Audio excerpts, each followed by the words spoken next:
Decidiram que o segredo para vender o Febreze era transmitir a sensação de alívio que a guarda florestal sentiu. Precisavam posicionar como algo que permitiria às pessoas se livrarem de cheiros constrangedores. Todos estavam familiarizados com as regras de Claude Hopin, ou suas versões modernas, que enchiam as páginas dos livros didáticos de administração empresarial. Eles queriam manter a simplicidade nos anúncios, achar uma deixa óbvia e definir claramente a recompensa. Eles criaram 2 comerciais de TV. O primeiro mostrava uma mulher falando sobre a área de fumantes de um restaurante. Sempre que ela come lá, seu casaco fica cheirando a cigarro. Uma amiga diz que se ela usar Febreze, isso vai eliminar o odor. A deixa, o cheiro de cigarro. A recompensa, o odor eliminado das roupas. O segundo anúncio mostrava uma mulher preocupada com sua cachorra, Sophie, que sempre senta no sofá. A Sophie sempre vai ter cheiro de Sophie, ela diz. Mas Febreze, agora meus móveis não precisam mais ter cheiro dela. A deixa. Cheiros de bicho, que é bem conhecido de 70 milhões de lares com animais. A recompensa, uma casa que não cheira como um canil. Stinson e seus colegas começaram a veicular os comerciais em 1996, nas mesmas cidades de teste. Distribuíram amostras, colocaram anúncios em caixas de correio e pagaram os donos de mercadinhos para montar pilhas de Febreze perto dos caixas. Então, se sentaram e ficaram esperando, já imaginando como iam gastar os seus bônus. Passou-se uma semana, depois 2, um mês. As vendas começaram fracas e ficaram ainda mais fracas. A empresa entrou em pânico e mandou pesquisadores para as lojas para ver o que estava acontecendo. As prateleiras estavam cheias de frascos de Febreze que nunca tinham sido tocados. Eles começaram a visitar donas de casa que tinham recebido frascos grátis. Ah, sim, uma delas disse a um pesquisador da P&G. O spray, eu lembro. Vejamos, a mulher se ajoelhou na cozinha e começou a fuçar no armário embaixo da pia. Usei por um tempo, mas depois esqueci. Acho que está aqui atrás em algum lugar. Ela se levantou. Quem sabe está no armário de limpeza? Ela foi até lá e empurrou umas vassouras. Sim, aqui está, no fundo. Está vendo? Ainda está quase cheio. Você quer de volta? O Febreze era um fiasco. Para Stinson, aquilo era um desastre. Executivos rivais em outras divisões sentiram uma oportunidade no fracasso dele. Ele ouviu boatos de que algumas pessoas estavam fazendo lobby para acabar com o Febreze e fazer com que Stinson fosse realocado para os produtos capilares Nick Clark, o equivalente à Sibéria em termos de bens de consumo. Um dos presidentes da P&G convocou uma reunião de emergência e anunciou que precisavam diminuir seus prejuízos com Febreze antes que a diretoria começasse a fazer perguntas. O chefe de Stinson levantou e fez um apelo inflamado. Ainda há uma chance de reverter tudo, ele disse. No mínimo, vamos pedir que os PhDs descubram o que está acontecendo. A P&G recentemente contratara cientistas de Stanford, Carnegie Mellon e outras universidades que supostamente eram peritos em psicologia de consumidores. O presidente da divisão concordou em dar ao produto um pouco mais de tempo. Então, um novo grupo de pesquisadores juntou-se à equipe de Stinson e começou a realizar mais entrevistas. Seu primeiro palpite sobre por que o Febreze estava vendendo mal veio quando eles visitaram a casa de uma mulher perto de Phoenix. Sentiram o cheiro dos 9 gatos dela antes de entrarem. Por dentro, no entanto, a casa era limpa e organizada. A mulher explicou que era meio obcecada por limpeza. Passava o aspirador todo dia e não gostava de abrir as janelas, pois o vento trazia poeira. Quando Stinson e os cientistas entraram na sala da casa onde os gatos viviam, o cheiro era tão forte que um deles engasgou. O que você faz a respeito do cheiro dos gatos? Um cientista perguntou à mulher. Geralmente não é problema, ela disse. Com que frequência você sente o cheiro? Ah, tipo uma vez por mês, a mulher respondeu. Os pesquisadores se entreolharam. Você está sentindo o cheiro agora? Um cientista perguntou. Não, ela disse. O mesmo padrão se repetiu em dezenas de outras casas mal cheirosas que os pesquisadores visitaram. As pessoas eram incapazes de detectar a maioria dos odores em suas vidas. Se você vive com 9 gatos, perde a sensibilidade ao cheiro deles. Se você fuma, isso prejudica seu poder olfativo de tal modo que você não sente mais o cheiro do cigarro. O cheiro é algo estranho, mesmo os mais fortes desaparecem com a exposição constante. Stinson se deu conta de que era por isso que ninguém estava usando Febreze, a deixa do produto, aquilo que supostamente deveria deflagrar o uso diário, estava escondida das pessoas que mais precisavam. Os maus cheiros simplesmente não eram notados com frequência suficiente para criar um hábito regular. Consequentemente, o Febreze ia parar no fundo de um armário. As pessoas com maior predisposição a usar o spray nunca sentiam os cheiros que deveriam ter lembrado. A eles que a sala precisava de uma borrifada. A equipe de Stinson voltou à sede e se reuniu na sala de reuniões sem janelas, relendo a transcrição da mulher com 9 gatos. A psicóloga perguntou o que acontece se você é demitido. Stinson pôs a cabeça entre as mãos. Se ele não conseguia vender o Febreze para uma mulher com 9 gatos, para quem conseguiria vender esse produto? Como você forma um novo hábito quando não há pista para deflagrar o uso e quando os consumidores que mais precisam não apreciam a recompensa? O laboratório pertencente a Wolfram, um professor de neurociência da Universidade de Cambridge, não é um lugar bonito. Sua mesa já foi descrita por colegas como um buraco negro onde documentos se perdem para sempre, ou então como uma placa de Petri onde organismos podem crescer e se proliferar selvagemente, sem ser perturbado durante anos. Quando Schutz precisa limpar alguma coisa, o que é incomum, não usa sprays nem produtos de limpeza. Molha um papel toalha e esfrega com força. Se suas roupas estão cheirando a fumaça ou gatos, não percebe, nem se importa. No entanto, os experimentos que Schutz realizou ao longo dos últimos 20 anos revolucionaram nossa compreensão de como deixas, recompensas e hábitos interagem. Ele explicou por que algumas deixas e recompensas têm mais poder que as outras e traçou um mapa científico que explica por que Pepsodent foi um sucesso, como alguns praticantes de dietas e exercícios conseguem mudar seus hábitos tão depressa, e no fim das contas, o que era necessário para fazer o Febreze vender. Nos anos de 1980, Schutz fez parte de um grupo de cientistas que estudou os cérebros de macacos, conforme aprendiam a realizar certas tarefas, tais como puxar alavancas ou abrir trancas. Seu objetivo era descobrir quais partes do cérebro eram responsáveis por novas ações. Um dia, notei uma coisa interessante para mim. Schutz me contou.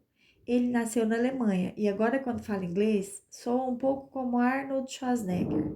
Alguns dos macacos que observamos gostavam de suco de maçã e outros de suco de uva, e então comecei a me perguntar o que estava se passando dentro dessas cabecinhas de macaco? Por que recompensas diferentes afetam o cérebro de maneiras diferentes? Schutz deu início a uma série de experimentos para decifrar como as recompensas funcionam no nível neuroquímico. Com o avanço da tecnologia, ele obteve acesso, na década de 1990, a aparelhos semelhantes aos usados por pesquisadores do MIT. Mais do que os ratos, no entanto, Schutz estava interessado em macacos como Júlio, um primata de 4 quilos de gênero macaca com olhos amendoados, em cujo cérebro foi inserido um eletrodo muito fino que permitia que Schutz observasse a atividade neural enquanto ela ocorria.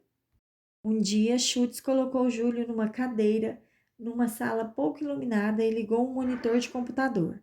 A tarefa de Júlio era encostar numa alavanca sempre que formas coloridas, pequenas espirais amarelas, rabiscos vermelhos, linhas azuis apareciam na tela.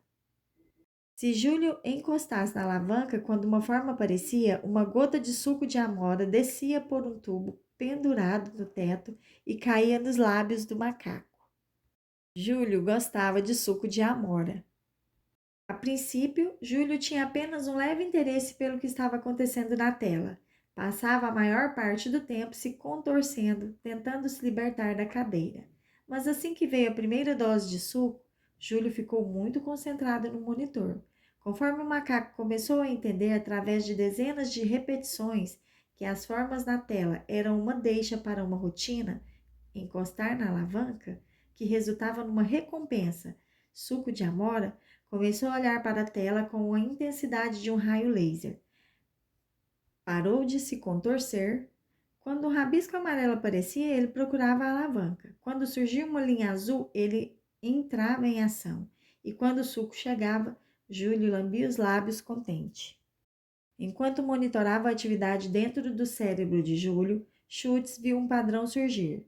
Sempre que Júlio recebia recompensa, sua atividade cerebral atingia um pico, de um modo que sugeria que ele estava sentindo felicidade. Uma transição dessa atividade neurológica mostra como é a aparência de quando o cérebro de um macaco diz, essencialmente, ganhei uma recompensa. Schultz submeteu Júlio diversas vezes ao mesmo experimento, registrando a reação neurológica de cada repetição. Sempre que Júlio recebia seu suco, o padrão "ganhei uma recompensa" aparecia no computador ligado à sombra na cabeça do macaco. Aos poucos, de uma perspectiva neurológica, o comportamento de Júlio tornou-se um hábito. Deixa, rotina, recompensa. O loop do hábito de Júlio.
O mais interessante para Schultz, no entanto, era como as coisas mudaram à medida que o experimento prosseguiu.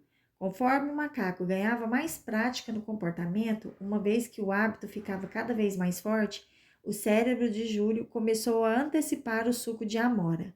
As sondas de Schultz começaram a registrar o padrão. Ganhei uma recompensa, no instante em que Júlio via as formas na tela, antes de o suco chegar. Em outras palavras, as formas no monitor tinham se tornado uma deixa não só para puxar uma alavanca, mas também para uma reação de prazer dentro do cérebro do macaco. Júlio começou a esperar a recompensa assim que via as espirais amarelas e os rabiscos vermelhos. Então Schultz alterou o experimento. Antes, Júlio tinha recebido suco assim que puxava a alavanca. Agora, às vezes o suco não vinha, mesmo se Júlio agisse corretamente, ou vinha após um pequeno atraso, ou estava aguado, com apenas metade da quantidade de açúcar. Quando o suco não vinha, ou vinha atrasado ou diluído, Júlio ficava bravo e fazia ruídos de descontentamento, ou ficava tristonho. E dentro do cérebro de Júlio, Schultz observou o surgimento de um novo padrão, o anseio. Quando Júlio esperava o suco, mas não o recebia, um padrão neurológico associado a desejo e frustração surgia dentro de sua cabeça. Quando Júlio via a deixa, começava a esperar uma alegria em forma de suco. Porém, se o suco não chegava, essa alegria virava um anseio que, caso não fosse satisfeito, levava Júlio à raiva ou à depressão. Pesquisadores em outros laboratórios encontraram padrões semelhantes. Outros macacos foram treinados para esperar suco sempre que viam uma forma numa tela. Então, os pesquisadores tentavam distraí-los. Abriam a porta do laboratório para que eles pudessem sair e brincar com os amigos. Punham comida num canto para que os macacos pudessem comer se abandonassem o experimento. Para aqueles macacos que não tinham desenvolvido um hábito forte, as distrações funcionaram. Eles saíam das cadeiras, iam embora da sala e nunca olhavam para trás. Não tinham aprendido a ansiar pelo suco. No entanto, uma vez que o macaco desenvolvera um hábito, uma vez animal que ficava associado sendo deixado olhando para o monitor e um e anseio puxando de a nós alavanca inúmeras vezes, a maior parte da oferta de esses anseios em movimento pesquisador da Cornell, não estamos de fato descobriu o cientes poder de que com eles que os anseios existem. relacionados à Portanto, comida e muitas cheiros vezes podem não afetar o enxergamos sua comportamento. influência, quando notou como as lojas de Cinnabon eram posicionadas dentro dos shoppings. A maioria dos vendedores de comida instala seus quiosques em praças de alimentação, mas a Cinnabon tenta instalar suas lojas longe de outras lojas de comida. Por quê? Porque os executivos da Cinnabon querem que o cheiro dos pãezinhos de canela se espalhe por corredores e cantos sem interferência, de modo que os compradores comecem a ansiar inconscientemente por um pãozinho. Quando um consumidor dobra uma esquina e vê a loja da Cinnabon, esse anseio é um monstro desenfreado dentro da sua cabeça, e sem pensar, ele procura a carteira. O loop do hábito está em movimento porque um senso de anseio surgiu. Não há nada programado em nossos cérebros que nos faça ver uma caixa de donuts e automaticamente querer algo doce, Schultz me disse. Mas, uma vez que nosso cérebro aprende que uma caixa de donuts contém um açúcar delicioso e outros carboidratos, ele começa a antecipar o efeito do açúcar. Nossos cérebros nos impulsionam em direção à caixa, então, se não comermos o donuts, vamos nos sentir decepcionados. Para entender esse processo, pense em como o hábito de Júlio surgiu. Primeiro, ele viu uma forma na tela. Com o tempo, Júlio aprendeu que a aparição da forma significava que era hora de executar uma rotina. Então, ele puxava a alavanca. Como resultado, Júlio recebia uma gota de suco de amora. Isso é uma aprendizagem básica. O hábito só surge assim que Júlio começa a ansiar pelo suco quando vê a deixa. Como esse anseio, Júlio age automaticamente. Ele segue o hábito. É assim que novos hábitos são criados, juntando uma deixa, uma rotina e uma recompensa, e então cultivando um anseio que movimente o loop. Pense no exemplo do cigarro. Quando um fumante vê uma deixa, digamos, um maço de Marlboro, seu cérebro começa a esperar uma dose de nicotina. A simples visão de um cigarro é suficiente para que o cérebro anseie por uma dose de nicotina. Se essa dose não chega, o anseio cresce até que o fumante, sem pensar, estenda a mão e pegue o cigarro. Ou pensemos no e-mail, por exemplo. Quando um computador toca um sininho ou o smartphone vibra com uma nova mensagem, o cérebro começa a antecipar a distração momentânea que abrir um e-mail proporciona.